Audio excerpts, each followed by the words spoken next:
Is mine, yeah. Cool. So, Okay, so it looks like we are going. Let me just get over to the page. okay.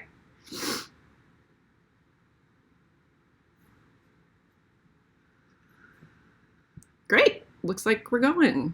Great. Okay, very cool. So, anybody who's kind of watching right now, we're just getting a little set up here. It's just going to take a couple more seconds. We want to make sure that we're nice and ready for you. Yeah. All right. So then, okay, that's looking good. Let's make sure. That's looking okay. Why did that change? Hold on, give me 1 second. Yeah.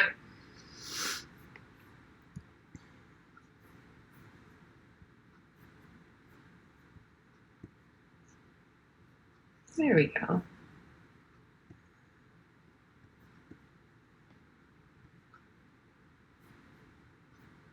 It just, like, as soon as we started, the thingy changed. I don't understand. I know. Something is definitely going on with the servers. So for anybody watching on YouTube, we apologize if things get weird.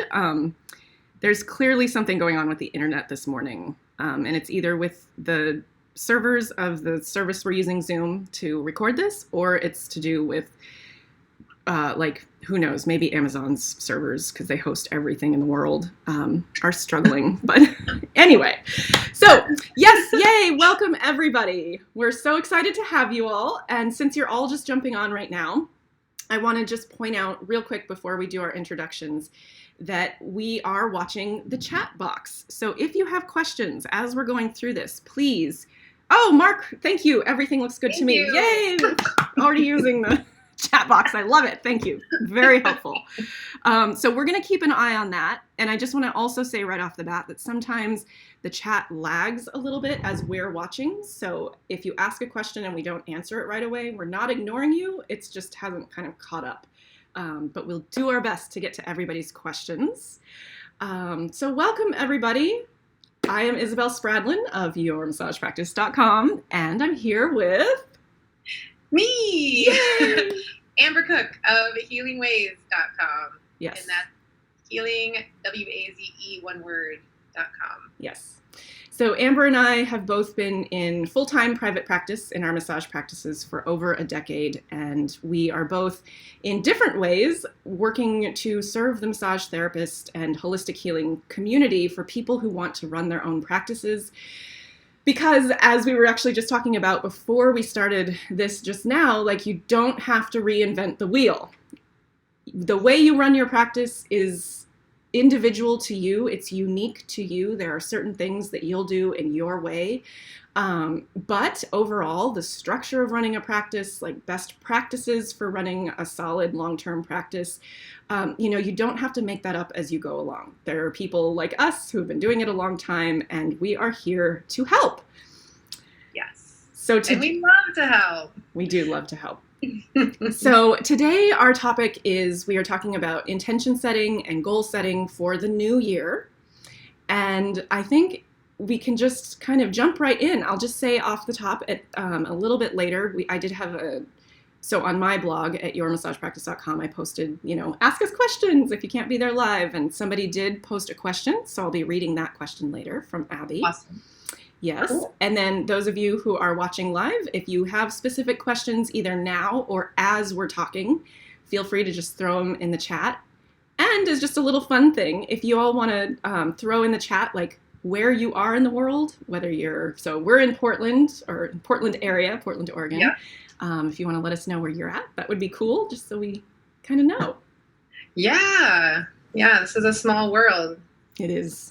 See where everybody's listening from. So we were chatting about, first of all, how we ended the year. Mm-hmm. And I know that you talk extensively about that in your group, in your classes, in your blogs. What did you do this year to close out 2018? Well, I think that's the highlights. The highlights, yeah. So I do think that's a really good question, because, like, to first talk about how I ended the year, because that is where I teach, that you need to start is don't do your goal setting and intention setting until you have actually reviewed what happened in the past year.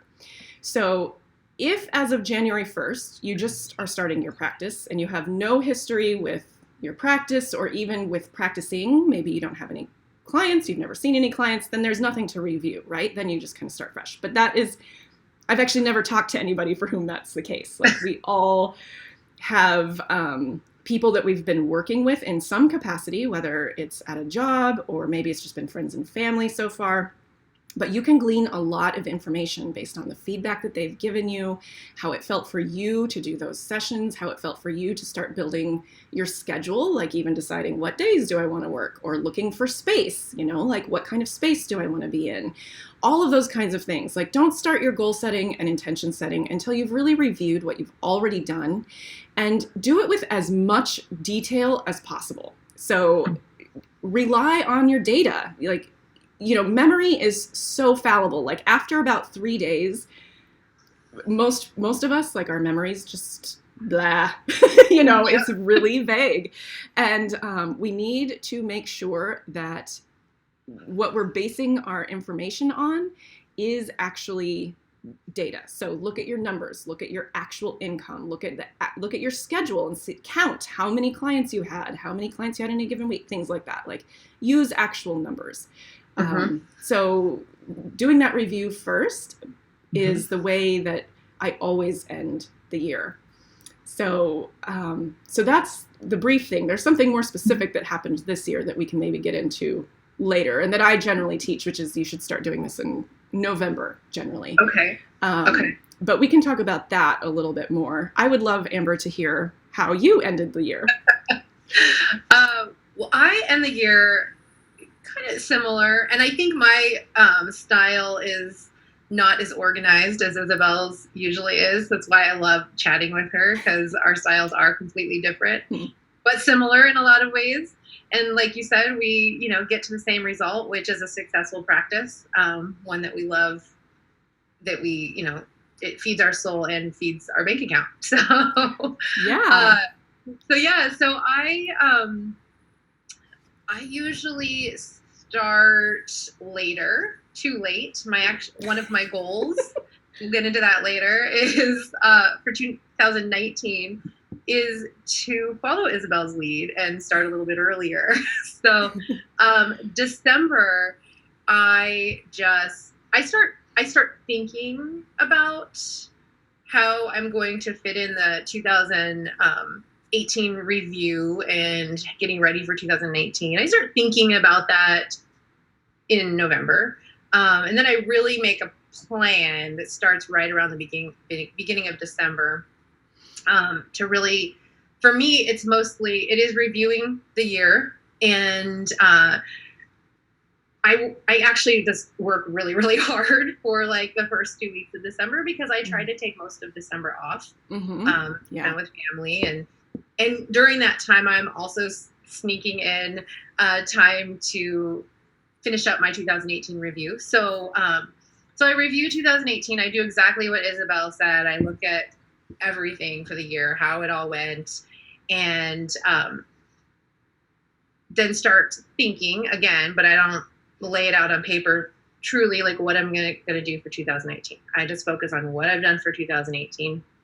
I also take that time to start cleaning up and getting more organized, because I really want to like burst out in the new year with a really clean slate and have everything just in its place. So that's, physically, mentally, everything, clean out my office, clean out my computer, go through emails, I just like that fresh start feeling. For me, it really kind of, helps. It clears the clutter. I don't want to start in the new year with clutter from 2018. So I work on that. And again, I cram a lot of clients into the first part of December. That's my way. This is another topic we can talk about another time. It's my way to take vacation time. I am not one that saves up a lot of money to take vacation time. It is possible to do. Do you do that, Isabel? Do you have like a vacation savings? Yeah, actually I do. I figured you did. Yep.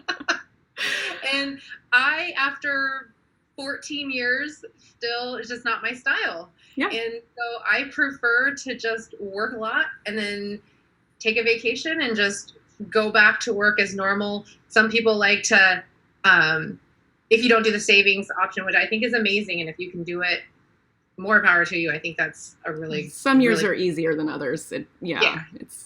But some people like to just, not work a lot before, take the vacation, then work a lot after. When they get back. And that works for some people too. It doesn't work for me. So that's a really good point. And before we keep going, I just want to say, Alexandra, hello.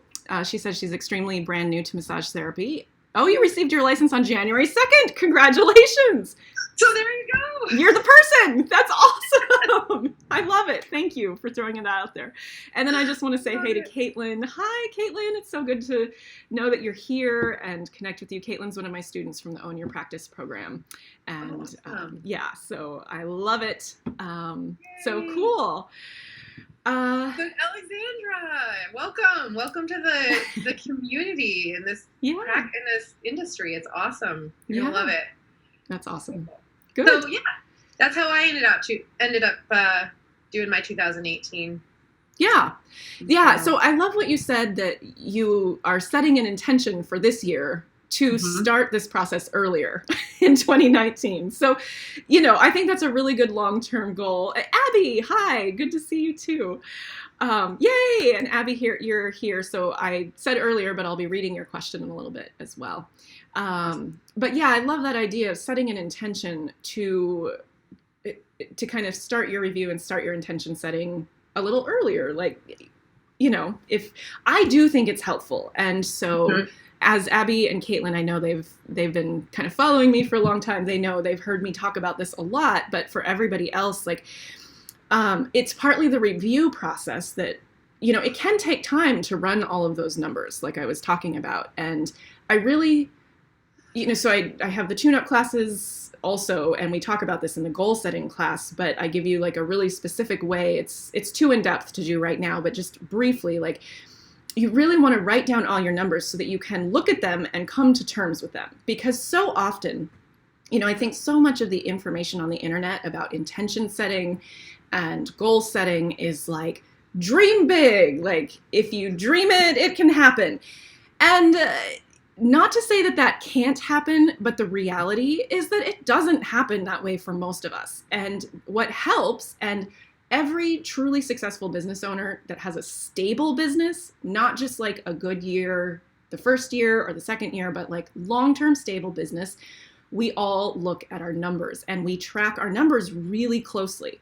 So we know in advance if it looks like we're going to fall short money-wise or client-wise, which of course they're intimately linked.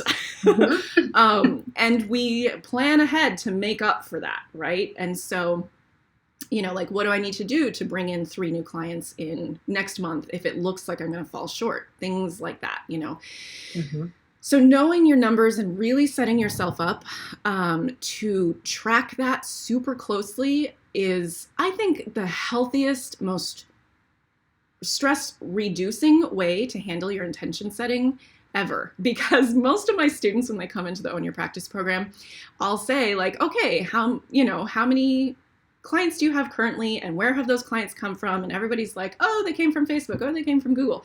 And to a person, every time I say, okay, that sounds great. Please go through all of your intake forms, because hopefully somewhere on your intake form it says, how did you find me? Yeah. Right? Because this is something that as business owners, we should be tracking.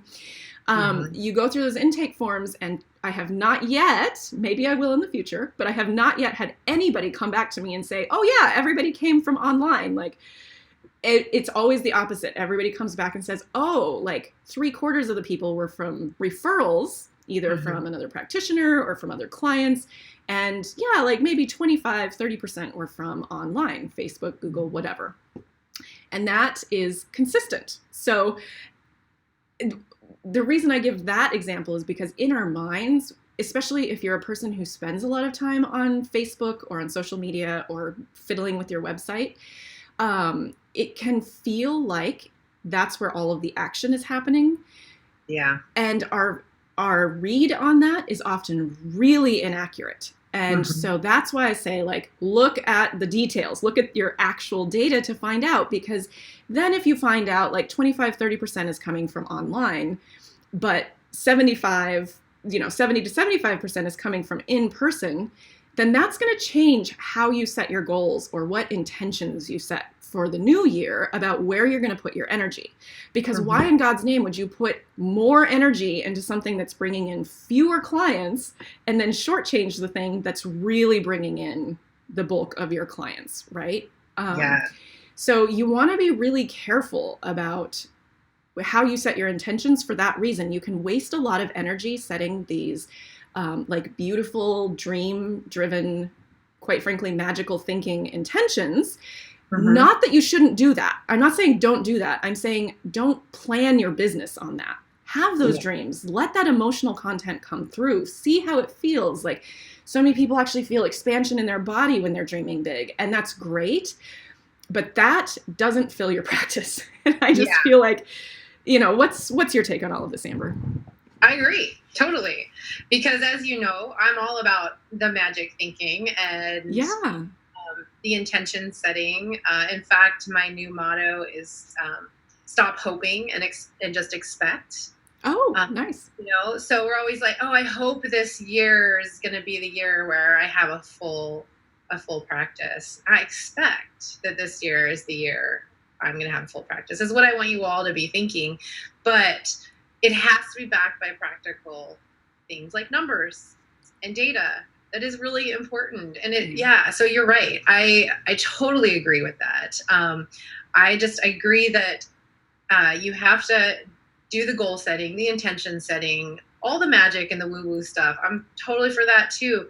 But you have to take the actions, and an action step is reviewing your numbers and going forward with that information. So yeah, totally. Cool. So you did that in 2018. And when do you start? So after you've done your reviewing, Isabel, when do you start doing your actual goal setting? Do you do a goal? Do you have like a practice where you do a goal setting? How do you start out the new year? So just to give this a little structure, let's talk about this question, and then I'd love to dive into any questions that our readers or our followers, our listeners have. So I know Abby has a question, so I'll read that, and then we'll do that question. And then anybody else, now is the time to start sticking your questions in there as I'm kind of talking about this, or if anything we've said so far has kind of piqued your interest or made you want to know more. Alexandra, cool. So we'll get to that, and that's the question you asked me, Amber, was awesome. So before I answer, I just want to take a deep breath. Because I get all excited about this stuff, and I feel like I'm just kind of like a freight train, and it's hard for me to slow myself down and just like... I agree. Take a breath. I agree. Yeah, so... We don't want to scare anybody off with our passionate, excited energy. I know, because it's a lot. Like, we're throwing a lot at you, and I know it can be like, whoa. So I just want to, we love you. We're here to help. Okay. All right, go, Isabel. So the question was, do I have a way of kind of setting goals for the new year? Yeah. So I'm sure you have this experience too, having been in practice for so long. We've both been in practice way over a decade, and Amber even longer than I have, probably 2 or 3 years, I think. So it changes year to year, or sometimes it'll be the same for like 2 or 3 years, and then suddenly that 4th year, it's like, oh, I'm doing this differently. And that's good. Like, as you grow in your business, as you learn things about yourself and how you run your business and what works in your business and what doesn't work, these things should change. So I will say that the first part of this answer is the way actually this year was kind of significantly different for me than it has been in years past. And I was pretty excited about that, actually.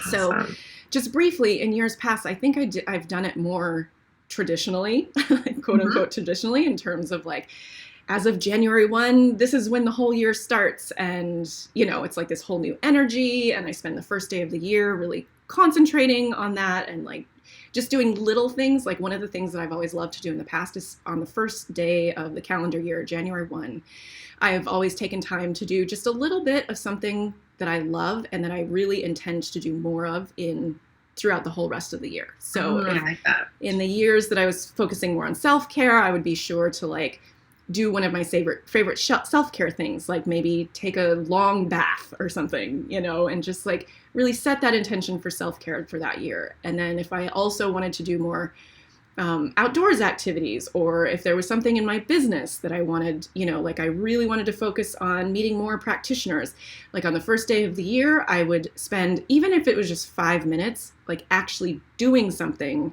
in that realm. So for each of the things that I had intentions for or goals for, I would spend just a couple minutes even of the first day of the year actually enacting that. So that has been always a lovely way to do it.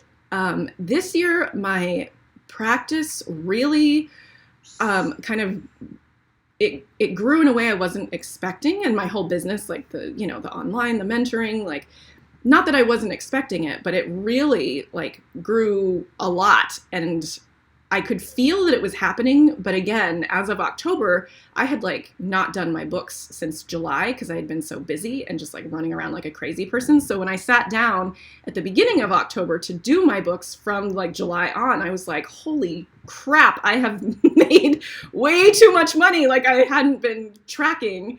And what I mean by too much money is I hadn't been saving enough for the tax burden that comes with that, right?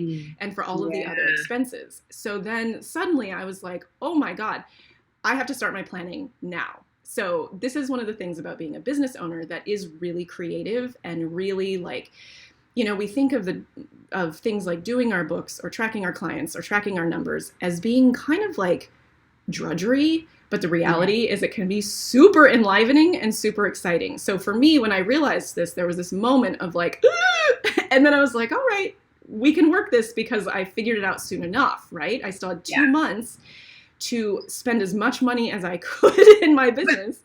So I've paid for all of my continuing ed for this coming year. I hired a PR firm because that was something I was thinking about doing anyway. So I just dropped like thousands of dollars on all of this stuff that I was planning on doing in 2019.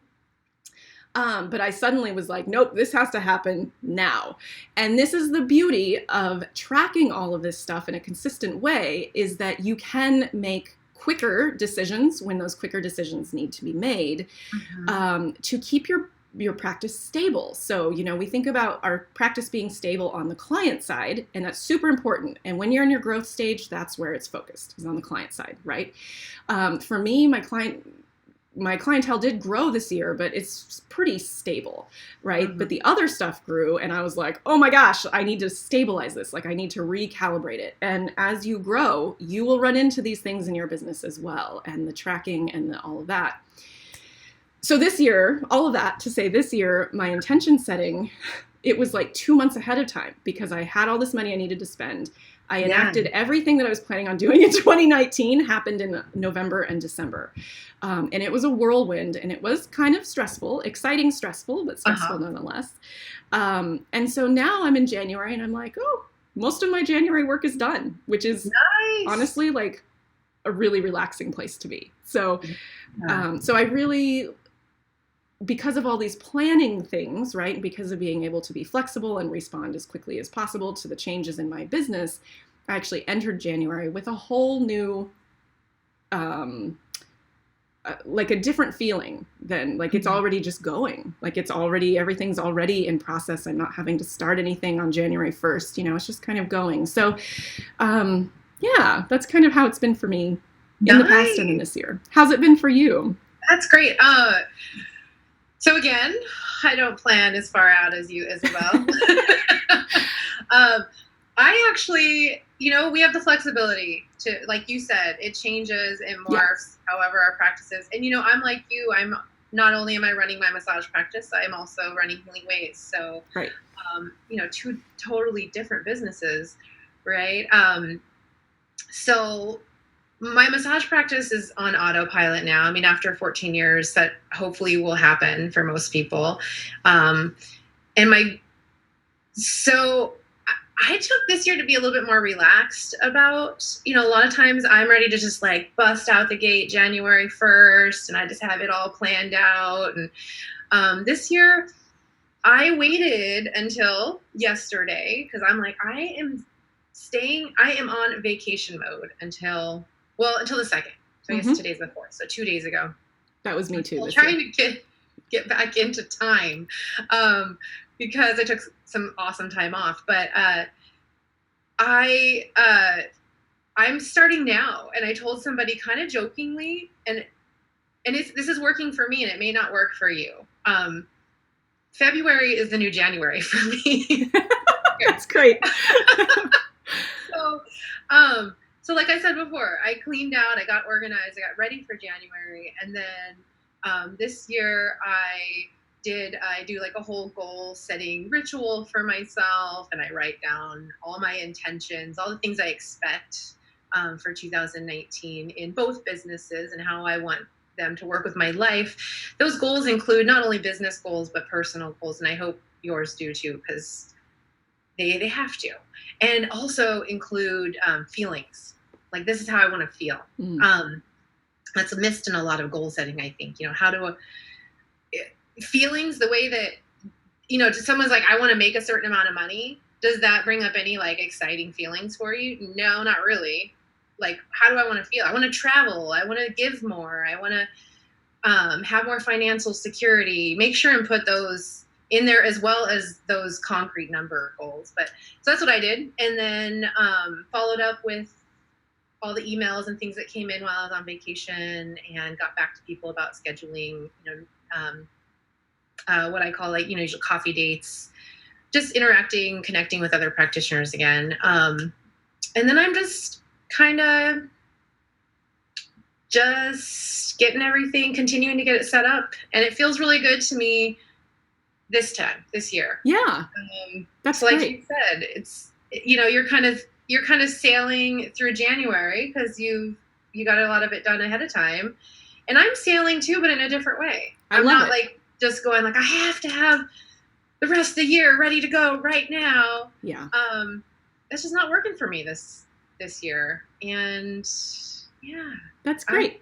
I love that. I think that's so important. And I love that focus on how do you want to feel at the end of the year, not just like, what do you want to quote unquote do? So important. So important. Yeah. So I'm definitely focused on that. But let's get to some questions. Let's do the questions. Yay. Okay. So since Abby stuck her question onto the blog post, I love it. Thank you, Abby. Let's get to that question first. How does that sound? Yeah. Okay. So Abby says she's curious about mindset and intentions for changing/reducing hours while still seeing the same number of clients. And if she'll stick to her ideal hours or still accept other times because she wants to see that client or because she wants to meet an income amount. So this is like 3 questions in one. I love it. And let's dig in. Yeah. Yeah. So Amber, what would you say, like, as far as how do you manage your mindset or like sort of that intention feeling for changing, or like, how would you talk about this in terms of changing or reducing hours while still seeing the same number of clients? Changing or reducing hours? Like, are we talking like just kind of tightening it up, I think. Tightening it up, yeah. Okay. Well, the mindset always that I try to stick with is again, just to expect like this is gonna work and just stick with it and not really focus on, you're going to hear so much from other people. You're going to hear so much from your own ego. Just what is your goal? Like, you want to tighten up your schedule, keep focused on that. Your mindset needs to stay focused on that. There's a lot of practical stuff that goes along with that, right? I mean, tightening up your schedule. I'm so happy you're going to do this because this is what I feel like everyone needs to do instead of seeing just a couple clients here or there. I mean, unless that works for you, awesome. But so nice to just have a tighter schedule. So, let's see, what does she say So here? she's saying, shorter open hours, and then instead of 8 to 5:30, like 9:30 to 4 or 9:30 to 3:30. Yeah, that's super specific, Abby. I love it. That's great. Yes. Totally. So be specific, definitely. And don't allow any extra hours outside of that. People will, in my experience anyway, people will conform to what you want your schedule to be. I will just put it out there. There is a chance you might lose some clients. That does happen. Just totally honestly, it's not a perfect world. Some people just really won't. But if you, going back to mindset, if you believe then that that's just opening up a space for your perfect ideal client that will fit into that set time, it does happen. For me, it's happened. For people that I work with, other practitioners I work with, it does happen. I mean, you might go a little bit of time not having that space filled, but just know that it will. Just know that it will fill. So yeah, sorry. I feel like I was kind of rambling because I was still trying to figure out. Good. Yeah, no, I know. What about you, Isabel? What do you have to say on that question? Yeah, so I have two things. One, I completely agree with you, Amber. People conform to whatever boundaries you set. They just do. And usually, so Abby, I know enough about your practice to know that most of your clients are really loyal to you, and you've had a lot of these clients for a long time. Yeah. So not just in Abby's situation, but everybody. So like Alexandra said, she has 3 clients booked this weekend. Congratulations. And your plan is to go out into the community, introduce yourself rather than relying on social media. Yes, that is totally the way that it works best. Absolutely. You are bang on. And so Alexandra, I'll expect that you are going to have like some of these issues coming up around like, what is my schedule? Do I just fit people in anywhere? Or, or like, do I really conform to a schedule? And the reason I wanted to bring that out, in addition to what Abby is asking, is because you are each in different places in your practice. So I'll just tell you how it went for me. Like Alexandra, when I was first starting out and I was starting to have those first 3 clients booked, awesome. And then getting out into the community, getting just getting those new clients anywhere I could.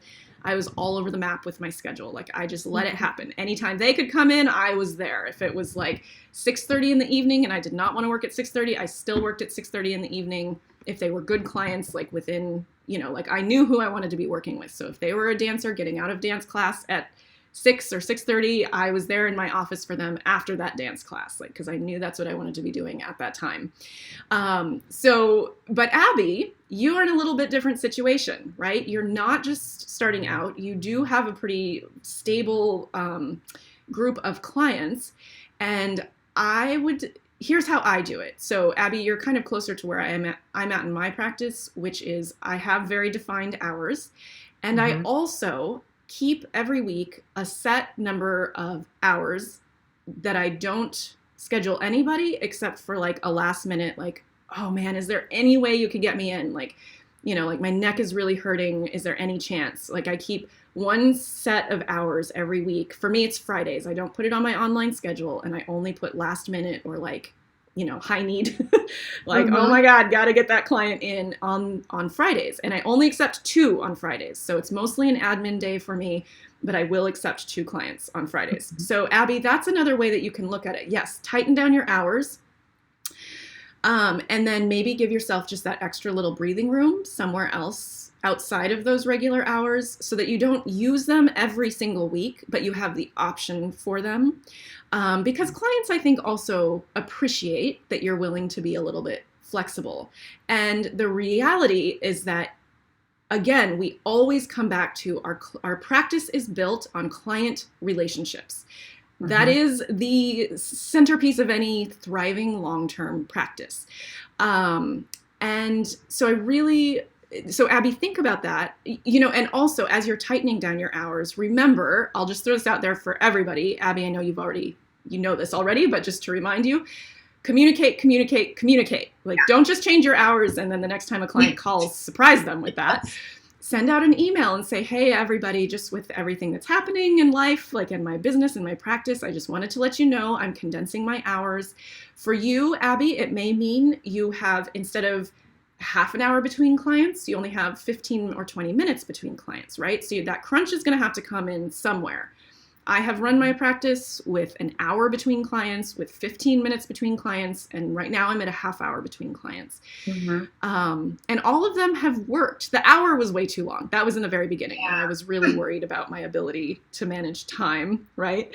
But then that, after the first year, I was like, that's too long in between clients. And then 15 Your minutes. days must have been so long. Yeah, it was so long. It was ridiculous. But over time, then for a while, for like 2, I think, years, I had 15 minutes between clients.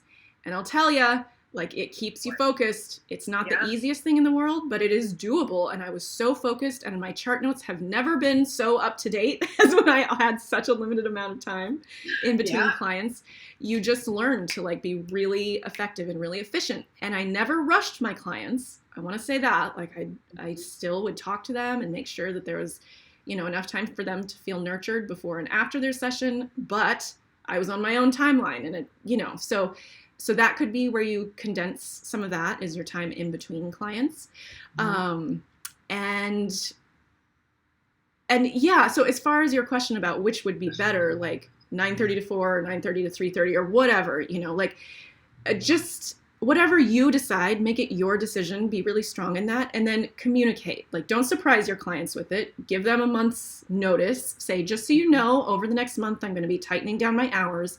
You may notice that I don't have as many times in the evening available, things like that. I want to work with you. So if you have any concerns about this, or you feel like you just cannot make it in during these times, please communicate with me. So you invite the communication, even if ultimately your answer is going to be, no, I can't do that. Still invite the communication. Let them talk to you about concerns that they have. When you open it up like that, most clients will still be like, oh, that's not ideal. I wish. Okay, fine. I'll show up in your regular hours. I was going to say the same thing. Yeah, in my experience, that's almost always what will happen. Yeah. You did that perfectly. Oh, good. Yeah. So Abby, you're totally on the right track. This is totally doable. And I hope that, and I love that part of your question. So, will you stick to your ideal hours or still accept other times? Because you want to see that client, which is important to the long term of your practice and to your own health. We love our clients when they're the right clients. And so we want to see them. We want to help them. So that's in the mix. And I'm so glad, Abby, that you're letting that be in the mix. So often I hear people shut that part down, like, these are my hours. I don't care who wants to get, like, I don't make exceptions. Yeah. And if that's the kind of practice you want to run, go for it. But for me, like, that doesn't serve my client relationships to have that level of like, no, right? So I'm glad you're taking that into consideration. Sorry, go ahead. Oh, no, go ahead. Well, I do want to just add on to that real quick and make it short is I actually, because when I started my practice, I was a single parent. And I have still little kids now, many years later. It's another story. I am one of those practitioners that is like, these are my hours. And very rarely, unless like I have a sick day or I have to do something, I don't stray from my hours anymore. And I didn't do it a ton in the beginning either. I mean, I definitely was a lot more willy-nilly, but, I'd be calling somebody, can you watch my kids so I can run? But I am one of those practitioners now so it works for me. So again, I'm going back to like everything. It's not, one way isn't the way. That's right. For all of us. So thank you so much for saying that, Amber. Yeah. And what was the rest of the question? I don't have it in front of me. Yeah. And the last piece of it was because, so would she make exceptions because she wants to see that client or because she wants to meet an income amount? So Abby, you're taking everything into consideration. I love it. And that's so important. So yeah, I mean, again, that's a judgment call. And sometimes even that income requirement is far more powerful than I want to see this client, right? Because especially if this is your living, which for me, this is my living, like, you got to take that into consideration. And so while I'm not going to offer a cut and dry response, Abby, I just want to say, like, and to everybody else, the way Abby is taking all of these different aspects into consideration as she's making this decision, it's just beautiful. I love it. Yeah, definitely. Cool. Go, Abby. Yay. Keep it up. Yes. How many years have you been in practice, Abby? You're still listening. or watching. Yeah, so hopefully she'll throw that in there. Okay, I'm actually pretty sure she's been part-time practice for like 10 years and then just a couple years ago started her full-time practice. So it's somewhere around there maybe, but hopefully she'll throw it in there. Okay, so Elena, thank you for your question. Can you see this one, Amber? I am going over there. Okay. How to introduce myself to the community. Yeah. And what are the best marketing methods? Yeah. So because today we're talking about intention setting and goal setting, I want to frame this answer in that light. So Amber, do you have initial thoughts? I do, well, if you have. Yeah. So, we'll go back to what you and I both know to be completely true. And I will say it is the truth. Getting to know other practitioners. It really is. Like, this isn't just an opinion. Get to know other practitioners, not necessarily other massage therapists. That's great too, because if you can't do something or don't want to do something, or you have a busy schedule, or you have hours that don't work for those people, you want other massage therapists to be able to refer to. We're not in competition with each other. Exactly.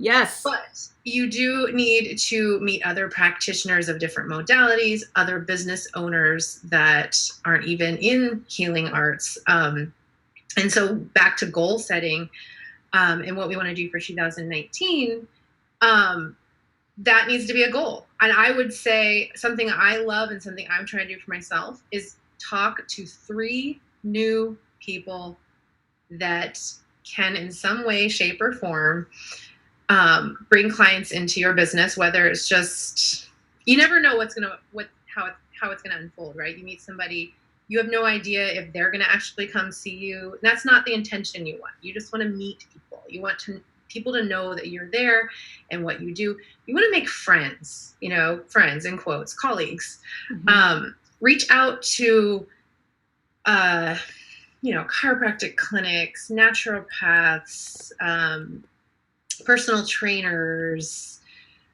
all the offices within like a 5-mile radius of where you practice. Go in there, shake hands, meet people. Hey, I'm new to the community. Send emails. But make it your goal, if this is what you're trying to do, introduce yourself to the community. I would say 3 new people a week. At least for the first couple, maybe first quarter of 2019. Yeah. And then, get involved in some networking groups. Yeah. Whichever ones feel comfortable to you. There's so many different options. You just got to try them out. Yeah. Okay. Yeah. What about you? No, I think that's the best advice. And I just want to throw out there, I do have in my tune-up classes at yourmassagepractice.com. So they're hour-long classes that dig deep into each aspect of these things. There is the goal-setting class, of course, which I love because we really dig into this super deep. But also there's the creating solid referral relationships class in there. And it is a thing. Like it's like Amber said, it's so layered, like you're making friends, colleagues, and it's not just about getting referrals. It's about knowing people in the community, mm-hmm. and it's about you learning about who you resonate with and who you're willing to refer to, because these relationships are not one way. They shouldn't be one way, hopefully. Yeah. And there's a lot of detail that goes into how do you start to hone that? How do you start to identify who you really want to, you're essentially partnering with your referral partnerships, mm-hmm. right? Like even if you only share one client a year or things like that, that is still a partnership.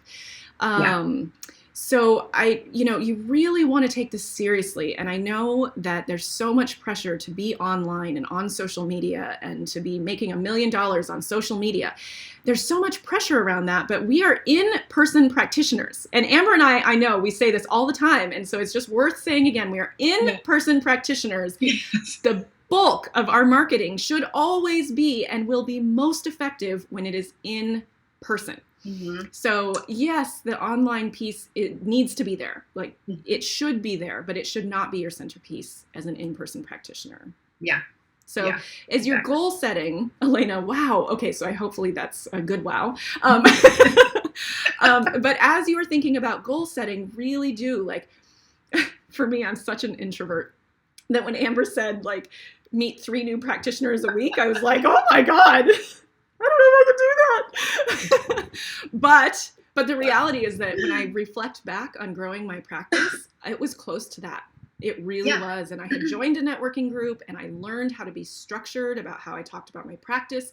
So that could be another goal or another intention, is to learn how to talk about what you do in a way that it totally reflects who you are, what you do, mostly who you are and what your approach to your work is. Learn how to talk about yourself in that way in like 60 seconds at a time, and practice that. That could be one of your intentions.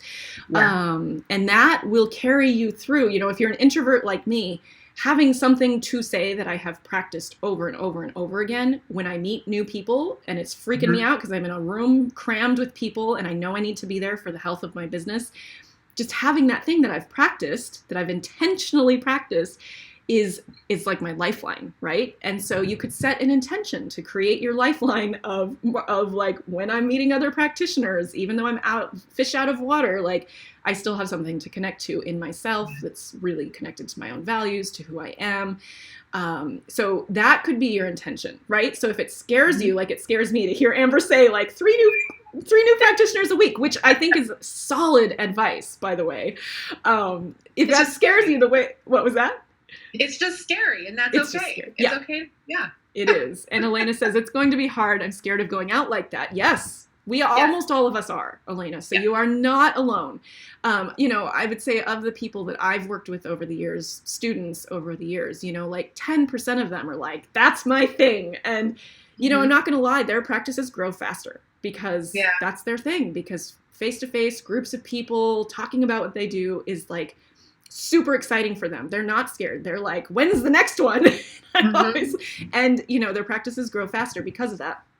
But that doesn't mean that the rest of us are stuck. But it is something to think about. How do you want to shape that intention? How do you want to shape that goal that resonates with you and that helps to find creative ways to get yourself like on board with that goal? Because, and this is something I teach in the goal setting class very briefly, because we are running out of time, but very briefly, if you set a goal that is not in alignment with your integrity, with your values, you're not going to do it, and you're going to feel crazy, or you're going to feel like a failure. So do not set goals that don't somehow resonate, somehow express your integrity, your own value system. And you might have to do a lot of digging to figure out, what is my value system? What does that mean, my own integrity? Like, how do I want to express that? It will take some time. So that could be an intention, like to figure that out, But I do, like everything I just said is also in the classes that I teach at my website. So I really, not just as like my marketing to you, but really like make use of those classes. They're there. They're only $20, or you can buy the whole thing or all of them for a reduced amount. But like really take this seriously. This is not, I hate it when I see people setting goals without knowing how it really fits in with who they are. Yeah, definitely. And I will just add on, in case you haven't seen the last shows that we've been on here, I used to be exactly like that when I first started my practice. I was so scared. And not to say that I'm not now. Right. But we've built the skill over time. Yeah, you do. Like, I have gotten really good at talking about my business now. It took a long time. My massage business, now Healing Ways, just started a year and a half ago. And I'm, again, back to learning it again. It feels foreign to me. And I get that scared feeling, but I still do it because I know how powerful it is. And I just want to mention again, I've said it before, that's how Isabel and I met. Isabel reached out to me on LinkedIn and was like, hey, I saw you have this business, I have this business, let's chat.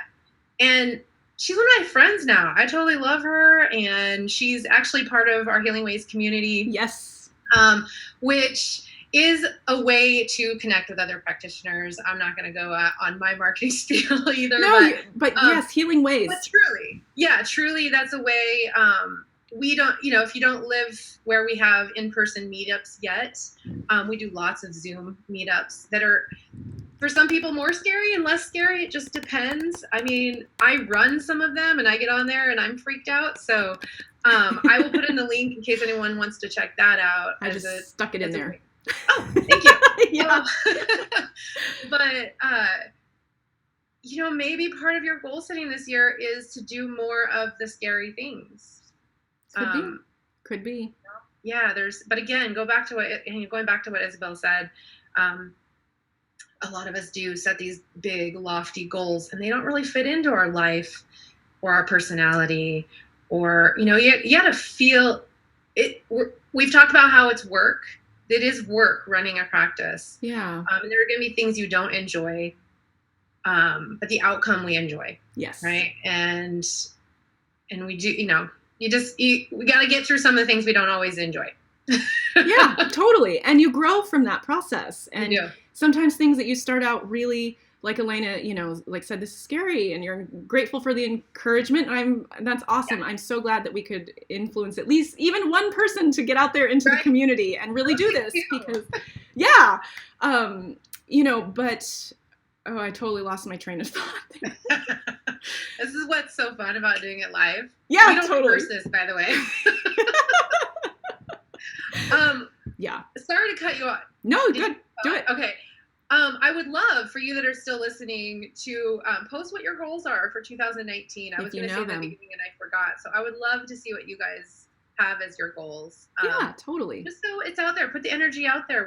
Isabel and I will check them out. Everybody else coming on will check them out. Maybe you'll inspire other people to, pick up some new goals for the new year. And Isabel and I can look over them for you and just, kind of put our energy in there for you too. Because we so much want you guys to sucI and enjoy a career like we've had.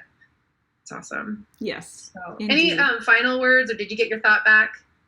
I didn't, but I really appreciate, so it was Amber's idea to talk about the intention. Like, it seems so obvious, right? But I'm really glad that Amber really pressed on this for us to talk about intention setting and goal setting. It is super important. And just remember that it is not limited to right now. So this is something you can do at any time during the year. And this is the time of year when we tend to talk about it most, but really, take what you learn and re-intention set in 3 months or 2 months or next week, whatever. But yeah, I do monthly, actually. I do mid-year and then I do monthly. So it's super great. And it's a really nice way to even acknowledge I've kind of changed since the last time I set this intention. A month ago, even sometimes things change. And so don't feel like this has to be a brittle experience. This is flowing, this is fluid, this is about growth. Running your practice will always be about growth in some layer of your life. And just try to, embrace that. We love it. We've gotten used to it. It is sometimes uncomfortable, but it's wonderful. And yeah, Alexandra, I see. I love this comment. I'm just going to read it out loud. I think this is a beautiful way for us to end our episode today. Alexandra says, I told my husband I feel like I'm standing on the diving board. My knees are shaking, but I'm going to hold my nose and jump. Yes. Yes. Yes. Yeah. That's awesome. Love it. Cool. I feel like that sometimes on a daily basis still. Yeah. It's a part of the whole thing. It's totally part of it. So. I do want to, before we jump off, I want to give a sneak peek as to what's going to be happening next conversation. That's right. Next month. So just for those of you who are just joining us for the first time, Amber and I record this podcast episode the first Friday of each month at 10 a.m. Pacific time, and we'll show up here, and you can follow my blog or follow Healing Ways, waze.com. Join Healing Ways. It's awesome. But yeah, so we'll get it out there if you want to join us next time. But Amber, take it away. What are we doing? So when Isabel and I first met, one of the ways we met is she interviewed me for something she was involved in at the time, Massage TV, and I have been wanting to interview Isabel for a really long time. So next first Friday, the first Friday in February, I'm putting Isabel in the hot seat, and I'm going to ask her some great questions. And I would love for you guys to jump on and do the same. Bring your friends. It's going to be super fun because Isabel is super fun, and she's got a lot of wisdom to share. So I'm excited. And for all of us. Sort of nervous. And I'm trying to be open-minded and let this happen. Isabel's scared right now. I am. This makes me very uncomfortable. But I'm gonna do it because I love Amber and I love all of you. So if I can help at all by being interviewed, then we'll just do it. All right. So we'll follow up with the rest of your comments. Thank you all so much for being here. And this will be up as a podcast later on today over at yourmassagepractice.com. And in the meantime, get on over to healingways.com. Check out what Amber is doing because it's really lovely. Community of practitioners of all stripes. I love it. And yes, we'll see you next month. See you in February. Happy New Year. Happy New Year. Bye, everybody.